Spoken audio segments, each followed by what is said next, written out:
तर नमस्कार भावांनो, कसे आहात तुम्ही सर्व? आय होप की तुम्ही सर्व बरे असाल. रोजच्यासारखी मी माझी सुरुवात करून निघालो कोकणनगर व्यायामशाळेच्या इथे आणि थोड्याच वेळाने मी माझ्या लोकेशनवर पोहोचतो. कस्टमरला बसवतो रिक्षामध्ये आणि ड्रॉप करतो ईश्वरनगरला.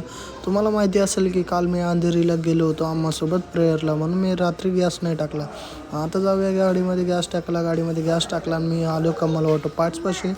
माझ्या गाडीचं टायरचं एक नट नाही खोलत आहे सध्या, तर काय प्रॉब्लेम नाही. जर का गाडीचं टायर पंक्चर झालं तर मला खूप जास्त इश्यू होईल गाडी खोलायला. पण ते बोलतात याच्यासाठी खूप जास्त टाईम लागू शकतं. त्यांना बोलतो संध्याकाळी येतो. मग मी मीटरचे भाडे मारायला लागतो.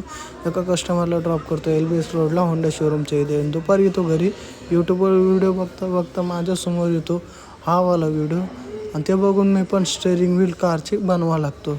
बट मी काय अशी बनवतो जी की थोडी बेकार आहे, बट चालून जाईल आय थिंक माझं काम. तर फायनली माझं असं म्हणलं आता माझा टाईम झाला तर आपण जाऊया कोकणनगर रिक्षा स्टँडला. मी आलो ईश्वरनगर रिक्षा स्टँडला आणि थोड्या वेळ भाडे मारूच्या नंतर आपण गाडीमधला गॅस पण संपत आलं. तर चला गाडीमध्ये गॅस टाकून आजचा ब्लॉग करूया. And thank you so much. Bye bye guys.